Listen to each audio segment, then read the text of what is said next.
Let's just really sort of localize the dantian. So just pulling in the dantian, like it's sort of funneling towards the center, and then just releasing. Pulling in and release.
And then alternating.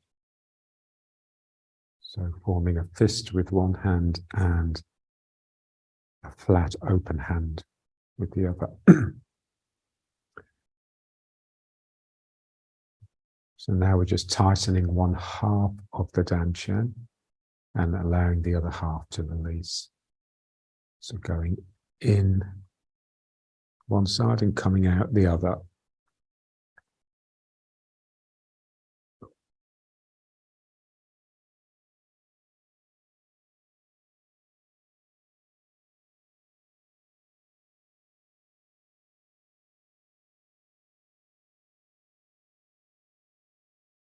So it's like a refinement of the first exercise.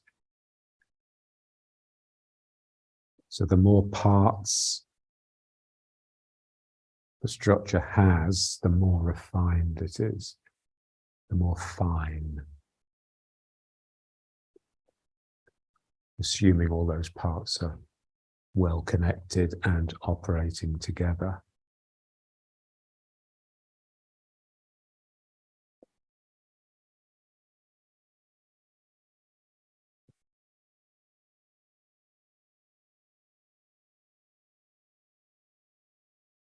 So effectively, we've introduced a figure of 8 into the dantian. So the dantian is now a little figure of 8 that's doing this.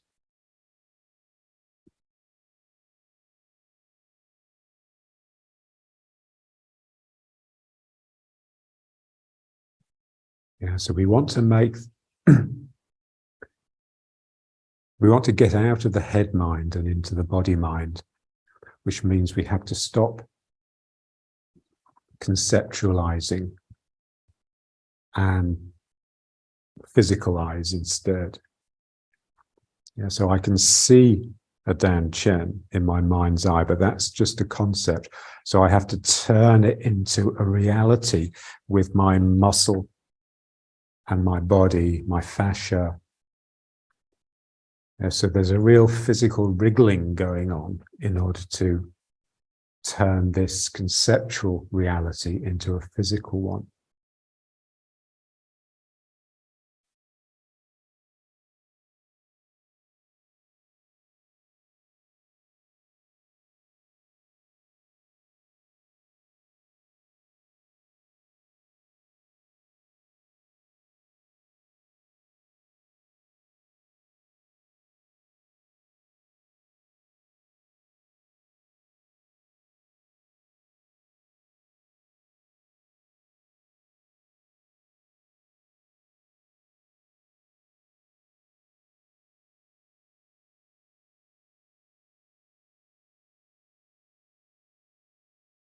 And then let's just come back to just doing it the simple way, both hands together, but now not locked together.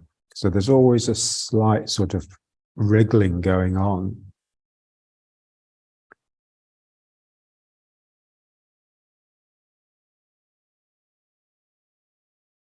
So an element of play. Again, like it's got a sort of life of its own.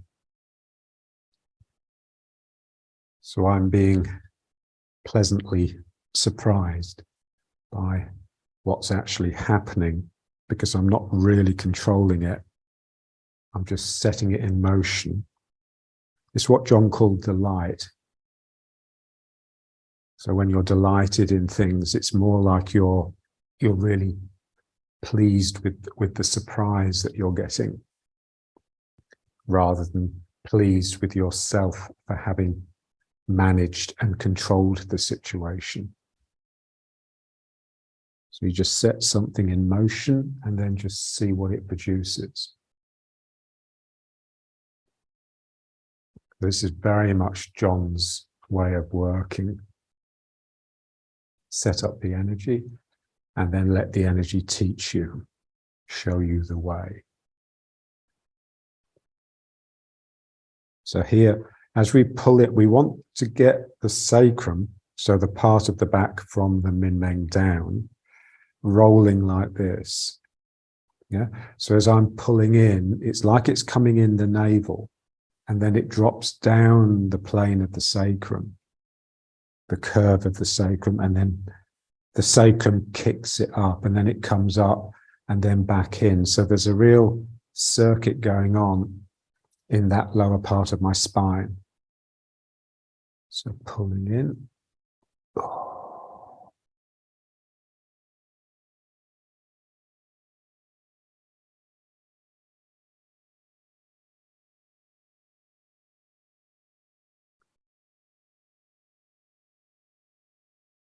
Okay, now let's just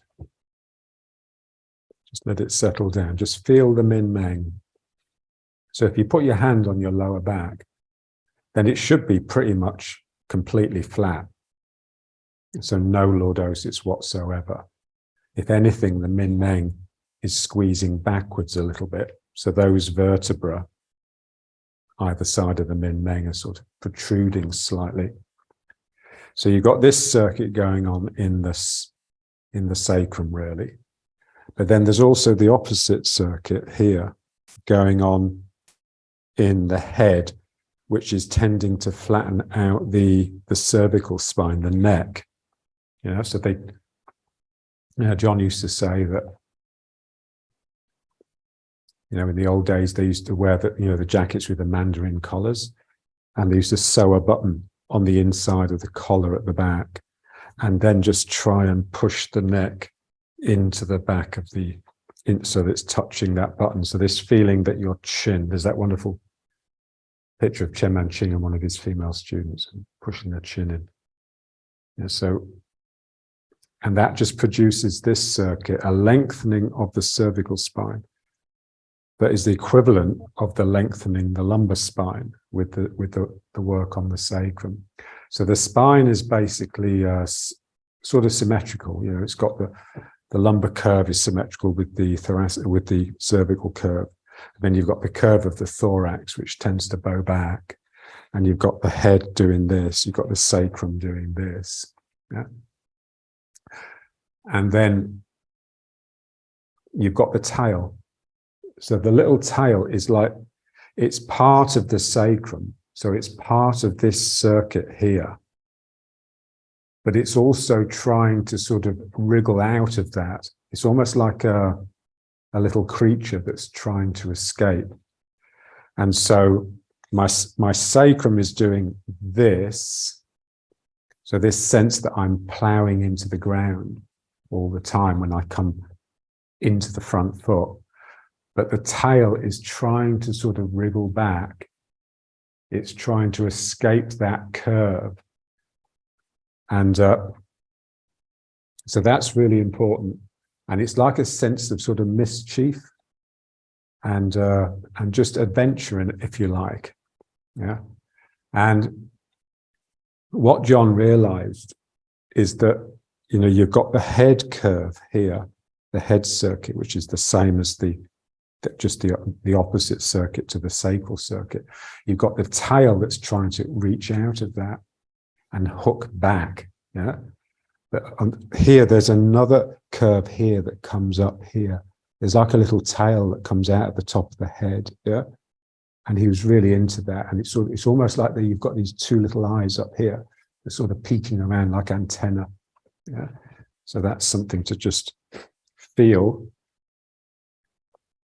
It's very much spirit. It's very, you know, it's only sort of, it only comes alive when you're really spirited, but in a playful, mischievous way. Always think of those little imps in Rupert the Bear.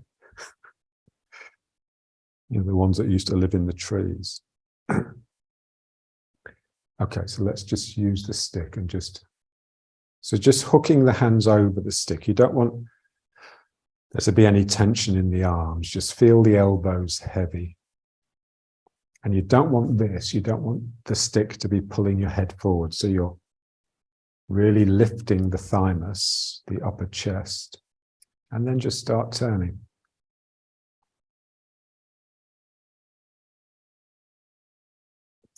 And just build it up slowly. We want to be packing down into the lower back. We don't want to be pulling up in order to get a bigger turn. So it doesn't matter how far you turn. What matters is that you turn into the resistance of your own body.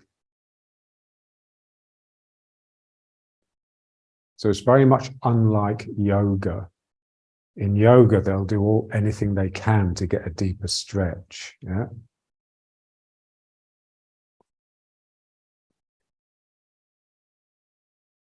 So here we just want to maintain the connectedness within the body, but just learn how to sort of stretch that a little bit.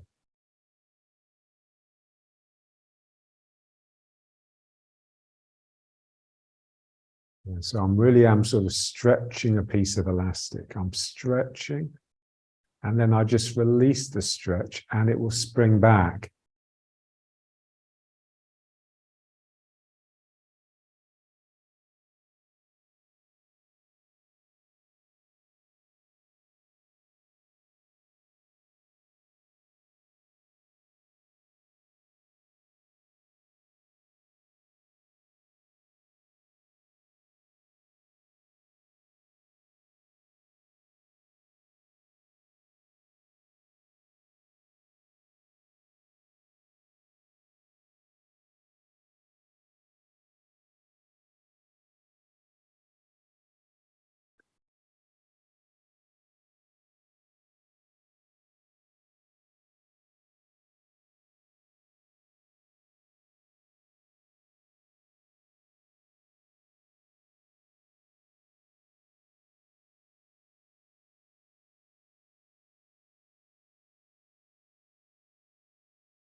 And then let's just try some tipping side to side.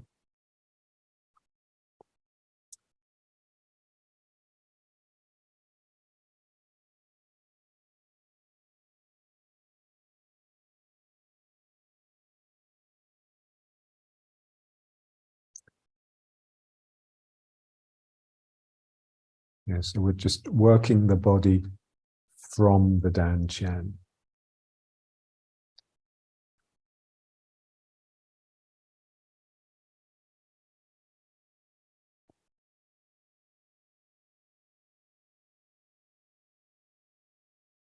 So like a starfish. So my dantian is the center of the star.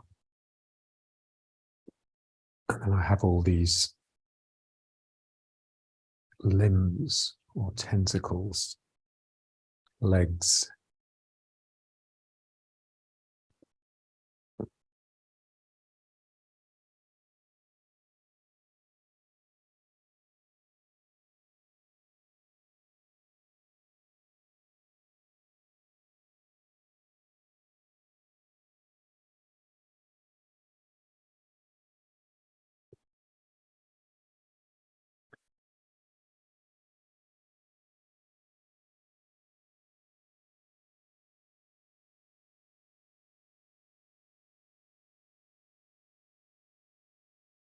So we're trying to quieten down the head mind and just wake up the body mind. And they're very, very different. This is why, that first instruction in Tai Chi, mind in dantian, is just so difficult because, when you start, you don't have the right mind. You don't have the physical mind. You've only got your head mind. And so you'll inevitably get it wrong. But that's just, that's the difficulty of learning, really.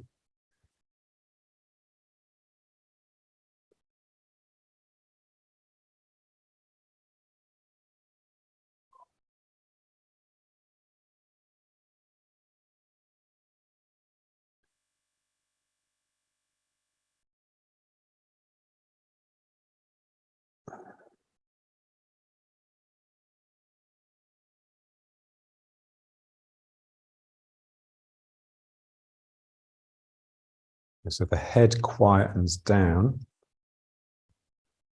The dantian is like the sort of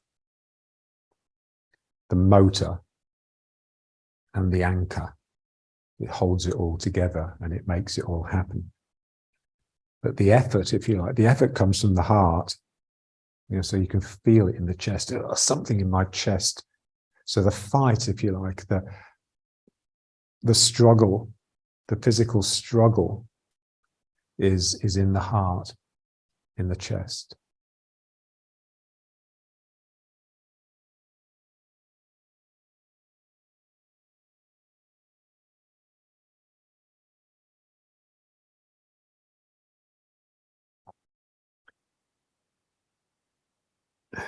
Okay, now let's just turn it again.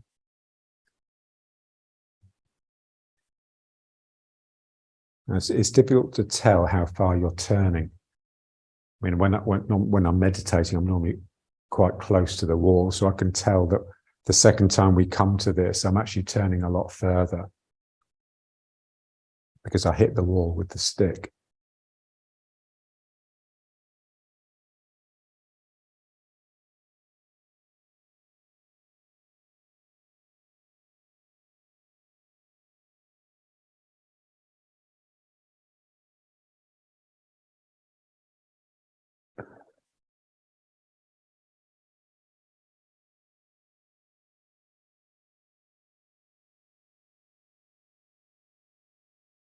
Okay, so now let's try the pulling one. So for some reason, this feels like it's really important, this exercise. And you can just pull really gently. It can just be just almost like the little fingers, or the third and the fourth fingers. I'm just pulling the hands away. I'm trying to stretch the stick in the middle. And it's sort of making something inside me expand. It's of the heart, this. It's real heart work exercise. So John would have loved this.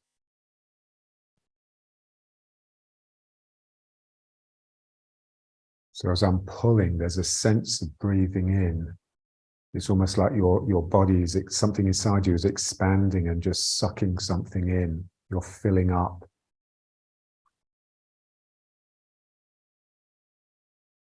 And you can coordinate it with the normal breathing, but you don't have to.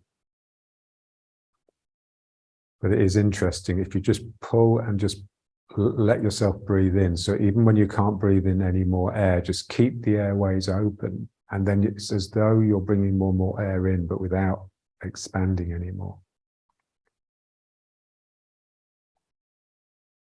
And then just reverse it, just push gently again. Just feel the back expanding. So you're sort of deflating.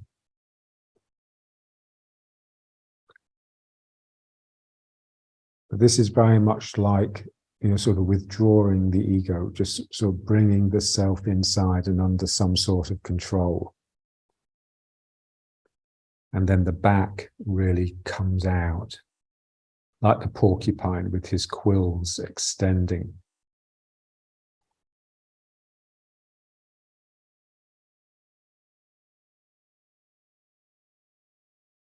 And then just pulling again. So now the quills all flatten. So the back relaxes, if you like, and the front starts opening.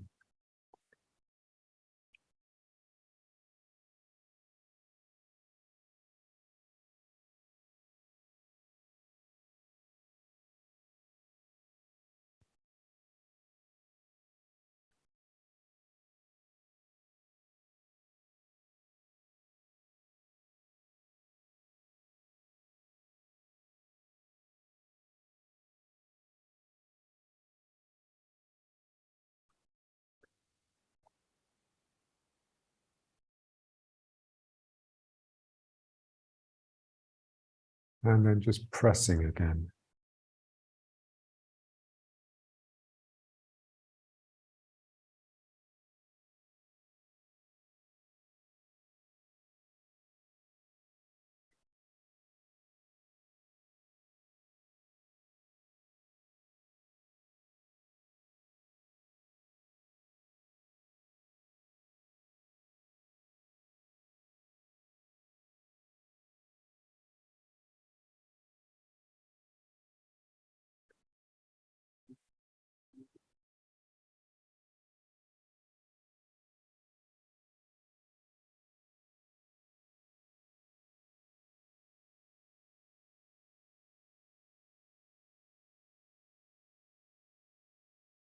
And then one more time pulling.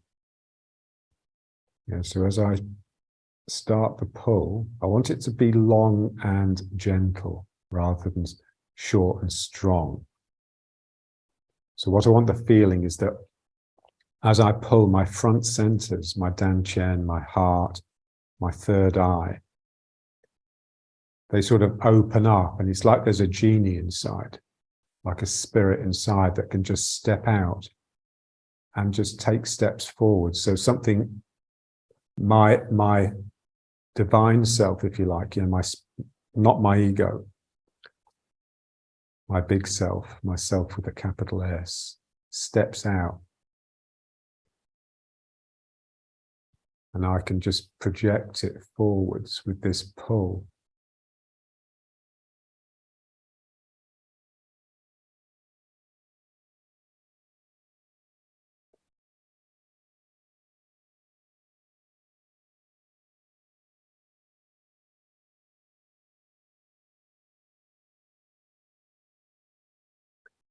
So it's what I call the prince or the princess inside,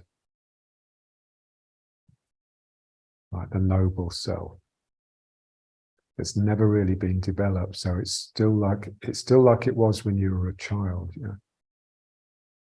And then you just change into the push, and then it just slowly is sucked back in.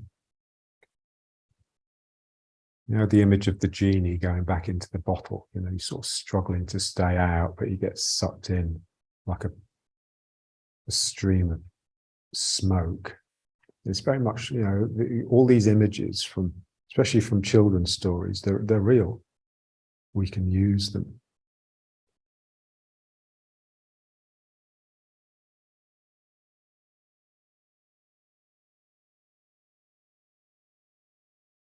So you just keep it going until the genie's back in the lamp, in the bottle.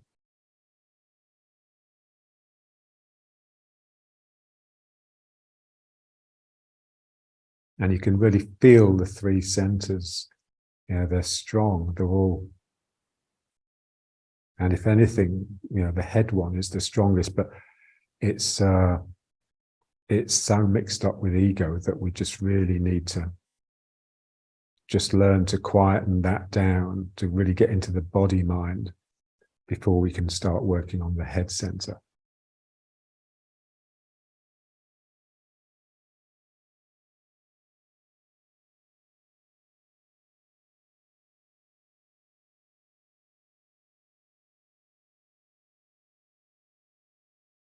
Okay, and now let's just try just a few.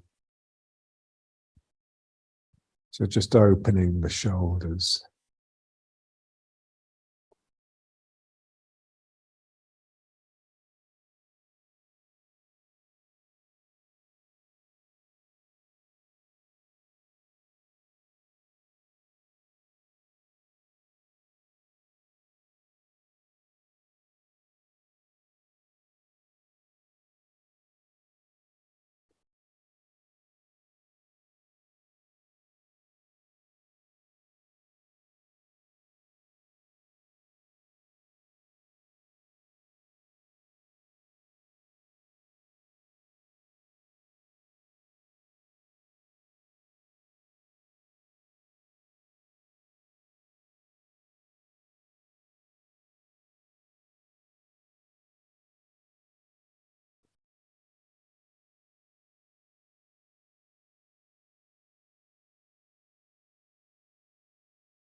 Okay.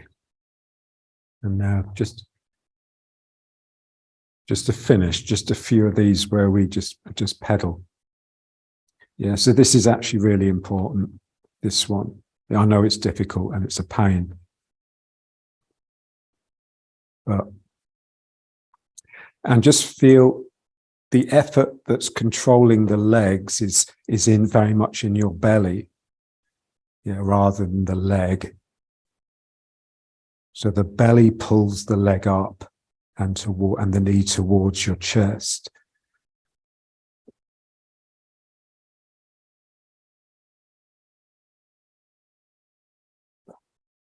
Okay. Okay, so let's stand up. Okay.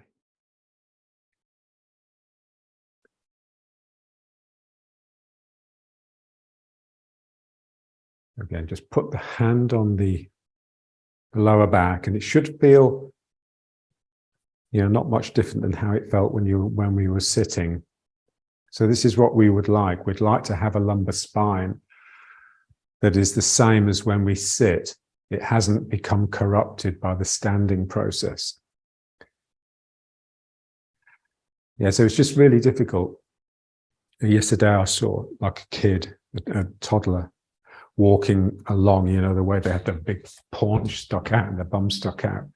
And you can really see that to stand up properly is a real study.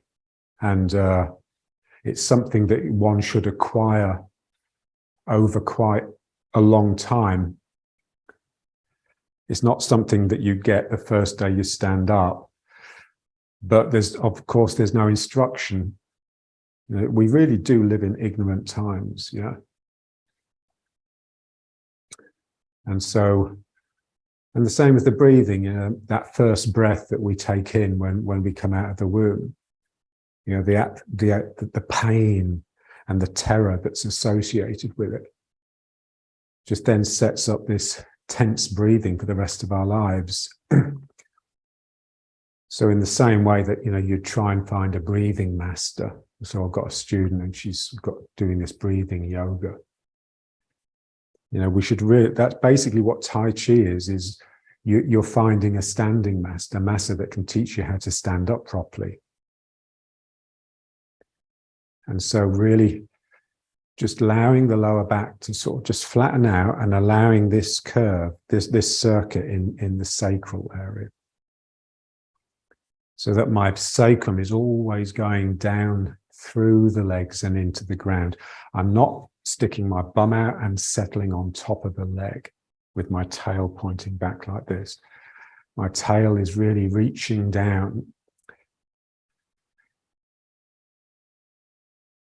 It's trying to really just burrow through the legs and into the heels.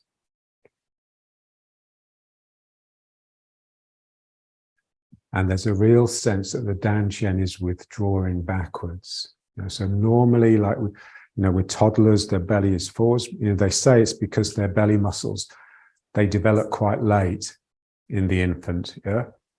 So this is why they say you should never get a kid to do sort of sit-ups and things, because they just don't quite have the musculature yet. And so when we're young, and we have that support system of the parents, yeah, then there's like a carefreeness, you know, so we can be careless, we can afford to be careless because mummy and daddy will look after us, yeah. So this sense of spilling out, the ego is developing, and there's this sense, yeah. And then of course you see it in middle-aged people, you know, they've become smug, yeah, because their hard work has acquired an empire of which they are lords and masters. Yeah, so one regains the sort of the comfort that one had as a child, and it just produces the same slack, flabby posture. So here it's very much drawing in here and then just letting this circuit take over.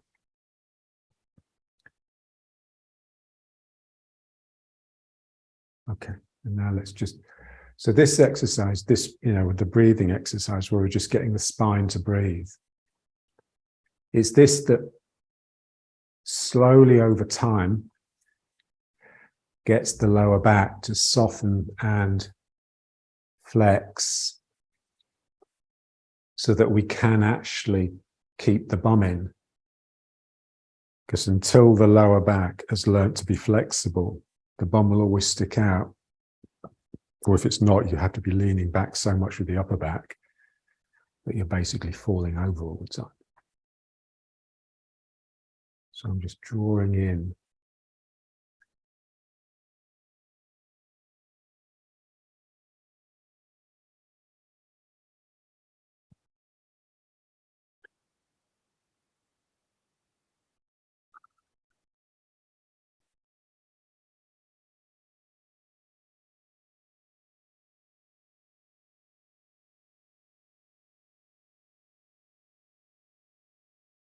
So this sense of pulling in, it's there all the time. It's just that here I'm pushing out a bit more strongly. So it can pull in so easily. So yielding mind. So this withdrawing mind, you're withdrawing yourself. And of course that allows the back to then activate. So all my porcupine quills are standing erect.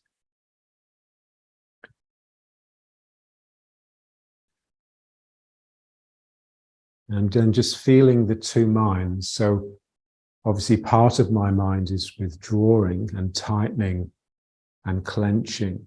But another part of my mind is really extending out of my back. So I want to feel that double aspect, that Taoist yin-yang aspect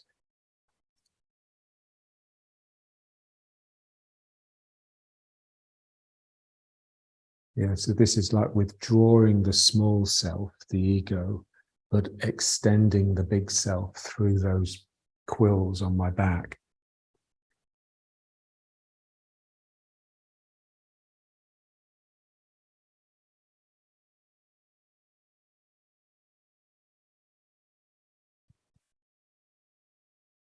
I saw a dead porcupine on Tuesday. You see a lot of them here just sort of run over. Yeah? Porcupines and jackals and pigs, wild pigs.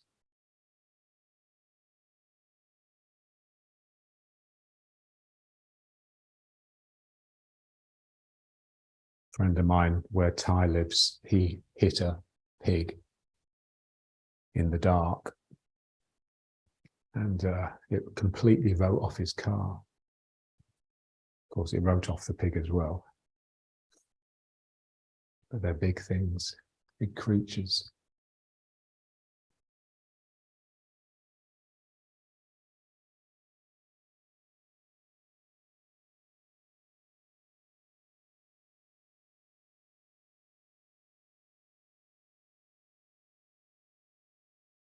Yeah, so when you pull in, just be careful that you want the bottom of your sacrum to be hooking under the feet. Yeah. So you don't want to pull in and let the bum stick out. We're really keeping the legs under pressure. And just really just learning just to really flex the spine.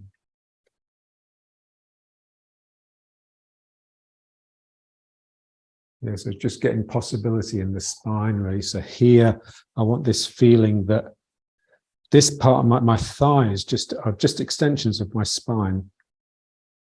There's no break. There's no break in the hips.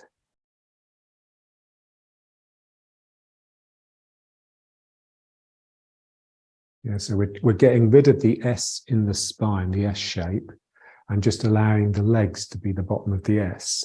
So the spine is just like a C shape, just a simple curve, like the fetal curve.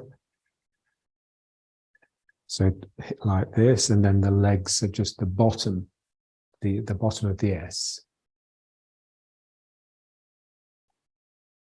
And once you built the strength to do it, it just feels so natural and so uncomplicated, and just so of the ground or of the earth, natural.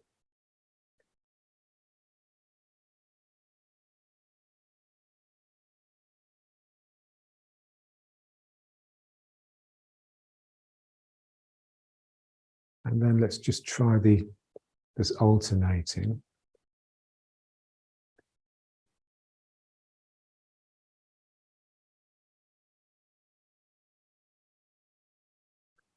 Yeah, so you have to start this like really gentle. So it's like an imposition. You sort of impose a technique and just relax into it and just let the technique take over the body. And then the body can start refining the technique. So any technique is like a sort of conceptualization, and it's always coarse and never quite accurate. So you need to set it up and just keep it going long enough for it to just become in the body, and then the body will refine it.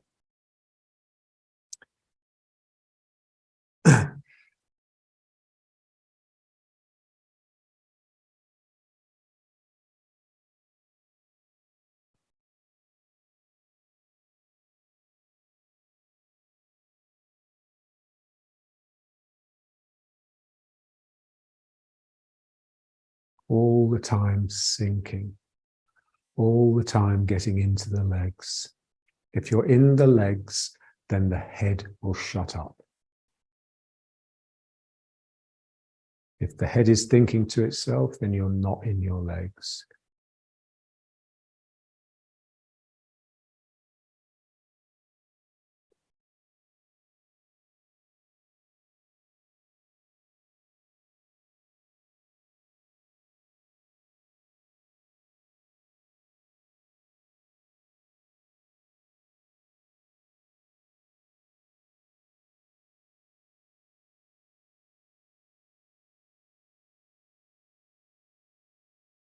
And just let the feet come alive. So the toes are doing what the fingers are doing.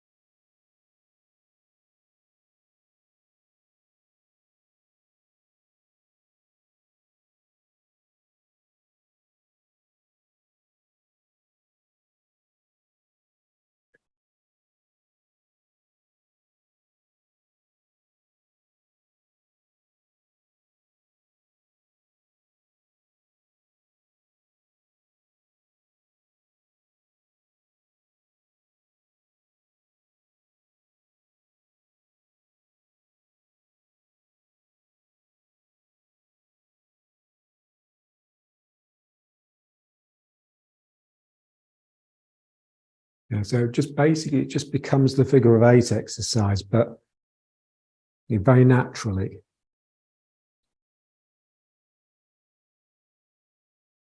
I mean, the problem with the figure of 8, it's such a beautiful image and such a beautiful concept, if you like, that it's very easy for it to never become properly physical.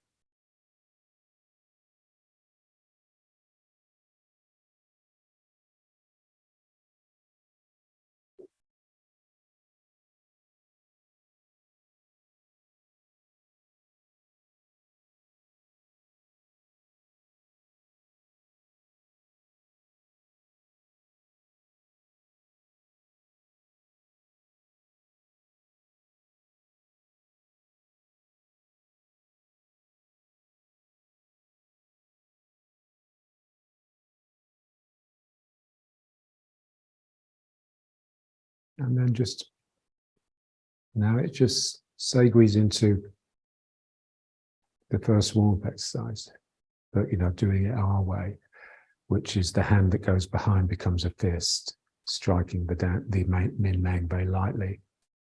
But the front hand comes out and opens up rather than striking the dantian.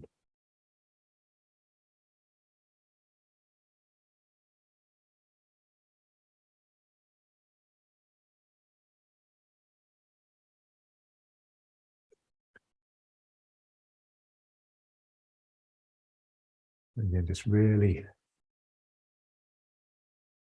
sinking down the back of the leg.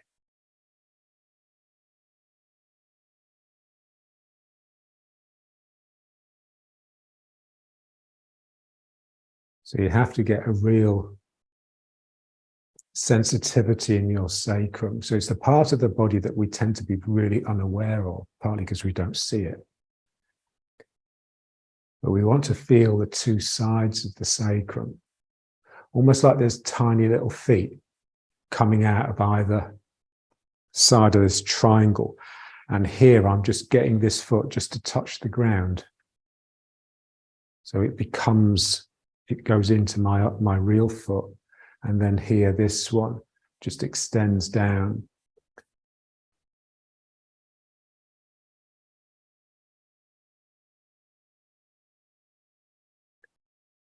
Yes, I remember Chen Manqing had that, he said that his great insight was when he had that dream that he was pushing hands with someone, but he had no arms.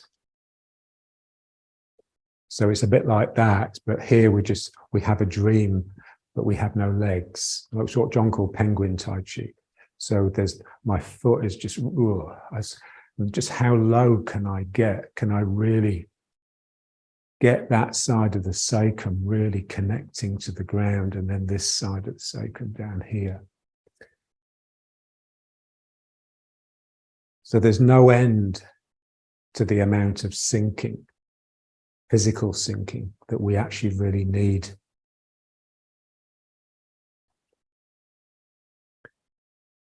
Quite interesting, because I remember that video clip of that one of Yang Cheng Fu's students, Dong Huiling, is it? And just how sunk he was and just how bent the spine was. I sent that to Mac, and he wrote back thanking me, saying, wow, he says, it's just changed everything. He says, I just hadn't realized how I wasn't sinking and just how much one can sink if you really make an effort. Yeah.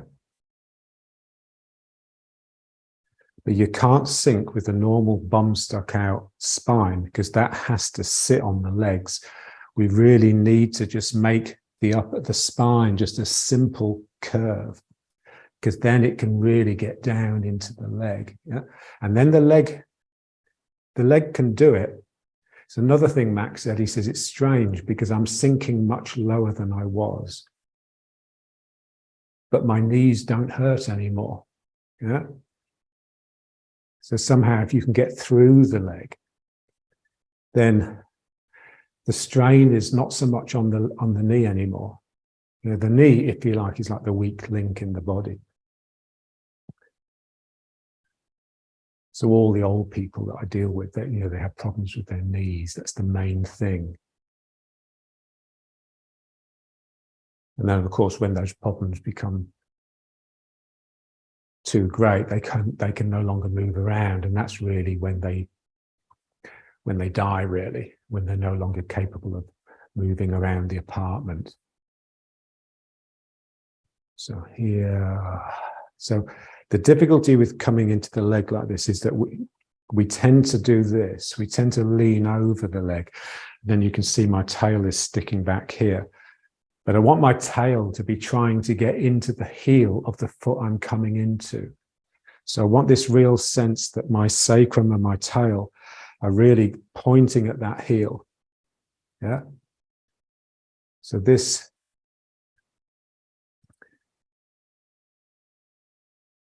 and it just means you have to be in the world completely differently. Not with an ego, a self that's controlling the situation, but physically, you're physically in the world. Much more like a sportsman, yeah? Like a football player or an athlete or a boxer, especially in a fighter. I've got a friend here who's a psychiatrist and he's also big into meditation, but you know, as soon as he told me he hates sport, I got really suspicious. And you can see it's completely in the head. It's really mental meditation. We just want our meditation to be as physical as humanly possible. It's somatic. It's of the body. It's a body-mind.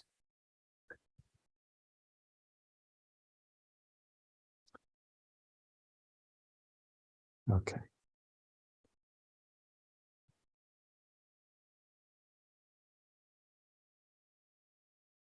Yeah, so I'm going down like this. There's almost a sense that my thighs are sort of lifting.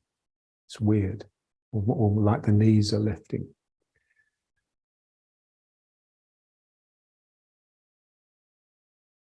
Okay. And now just turning into bow and arrow. So just pushing this hip round and pushing this hip back with their respective legs.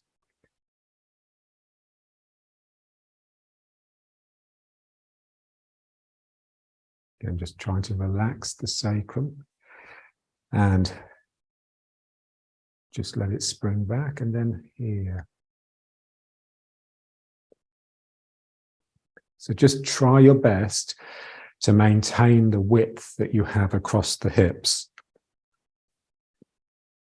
The feeling for that width, because you know we're wide here, but then when we turn to the corner, this sort of contracts. You know, until if I was facing all the way here, then there'd be nothing here because my feet would be in a line. So what I want to do is maintain this width as I twist round. Because then what we feel is the circularity in the movements. Yeah. So when I turn here, I'm pushing this outside edge into the ground that way. And I'm pushing this outside edge into the ground that way and pushing myself around. So what I want to do is not just push, but I want to feel the circle. I want to feel this coil that's coming up my body, the spiral. So this spiral is twisting like this, and it comes into this arm, and this spiral is twist. So it's the same spiral, it's the same direction. It's just one coming from one leg, one coming from the other.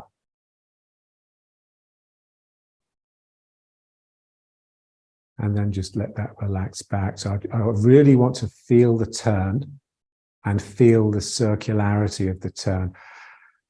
Feel the spiral.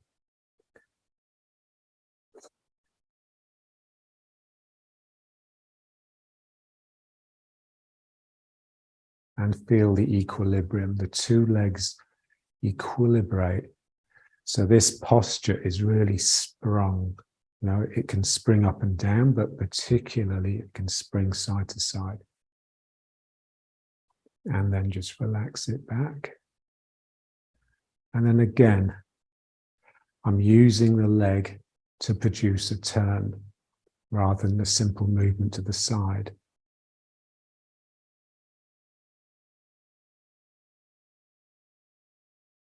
You know, so the longer I stand here, the more coiled up I should feel.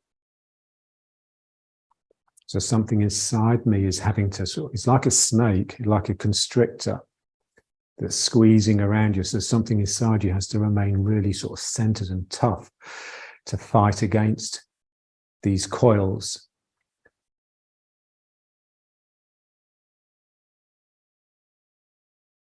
And then just letting it come back. And then again, just twist. Ooh.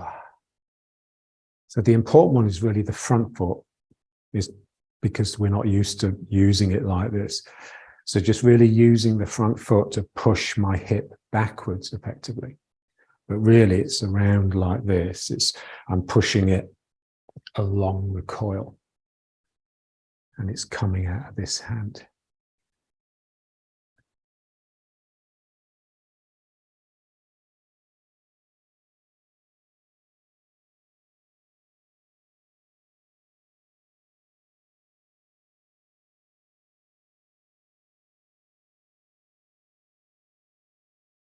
And then just let it spring back. And then again, just this side.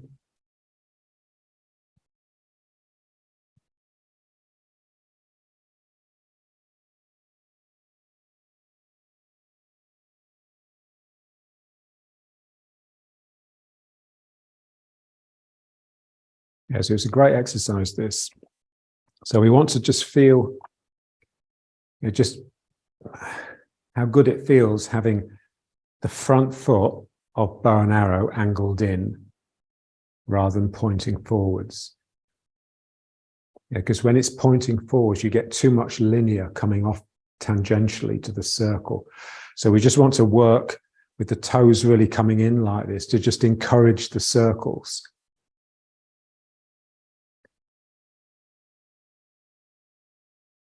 Yeah, so this is something that you really have to bear in mind, that sometimes you have to practice incorrectly to develop the strength to do it correctly. Yeah. So you need that big mind that can just see, oh yeah, this isn't quite right. This isn't what I was taught, but it's leading somewhere. Yeah. So John was really good at that. He just had a good nose. He could smell the path. Yeah. And even if it meant doing something completely against the principles, he'd go with it.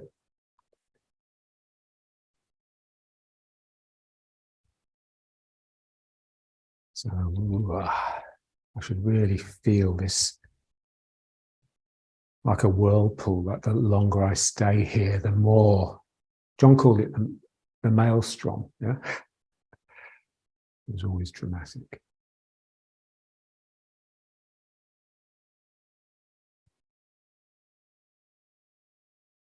And then just back, and then just one more. So it's really opening up. It's really.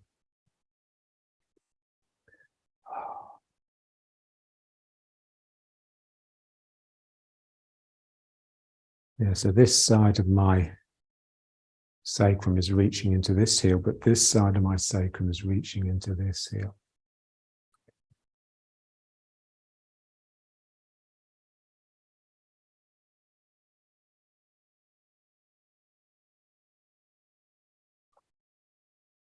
and then back, and then one more this side. So one. So just stay in the outside edges, and then this will keep expanding across here.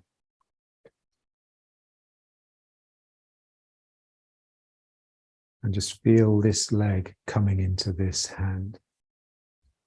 You know, that's the important one, really. That's the difficult one.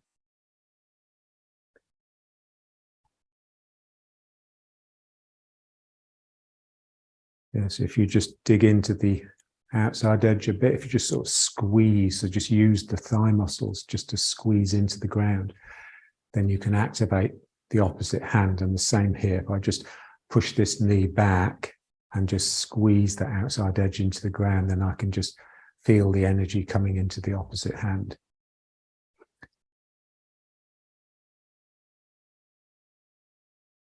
Okay, and then just back to the front. Okay. Have I overstayed my welcome? Yes.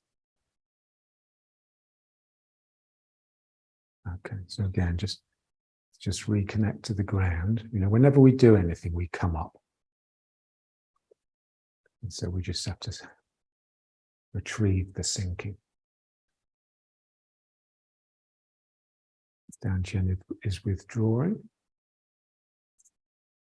So you get a real sense that you're behind the legs. You're sort of, the legs are in front of you all the time. Yeah, so if I let my belly stick out, my bum stick out, then I'm sort of in front of the legs. I'm falling forwards all the time. So we're just writing that. If you see a toddler walking, they're basically losing their balance all the time. They send the leg out to catch the balance. Yeah. So here we want to be able to stand in equilibrium. So that requires me to draw this back and in. Now I get a real sense I'm behind the leg.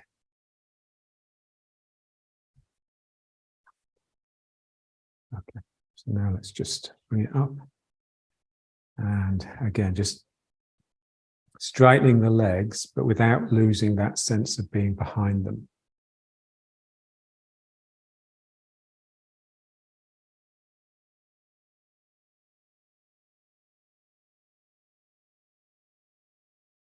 Yeah, so if you've been sinking properly, then by now you'd barely be able to stand up. The legs will be shaking so much.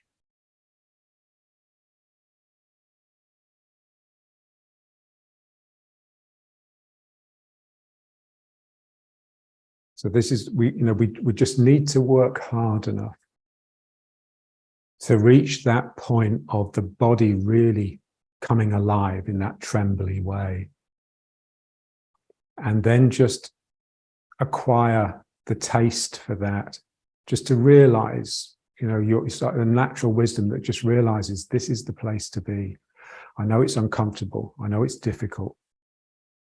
I know it hurts, but that's the place to be. That's reality.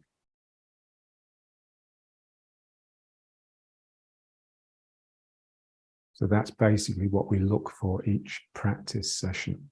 It doesn't have to be really physical like this, but something inside you has woken up and trembles.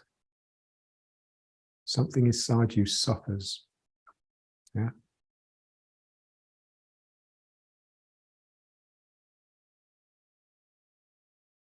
Yeah, so the Buddha strove to understand suffering, not to get rid of it. To be able to tell the difference between good suffering and bad suffering. The same as with good tension and bad tension, or good relaxation and bad relaxation. It's always possible to get them wrong.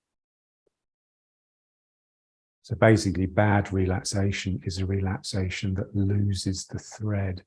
It's like, imagine you've been working hard, doing labouring work, and you get home, you have your shower and everything, and have your meal, and you just sit in front of the telly and think, oh, thank God for that, I can relax. So that's breaking the thread, if you like.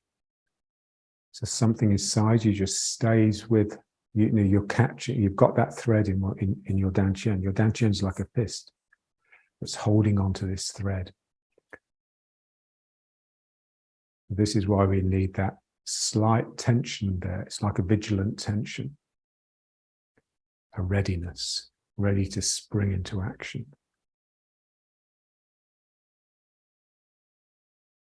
Like a cat, the cat can be fast asleep, seemingly totally relaxed, and then if there's suddenly a noise that startles it, it's up in the air. Somehow from being coiled up in the sleep, it's just up in the air. Yeah? So just totally responsive, despite the fact that it's relaxing and it's asleep. Yeah?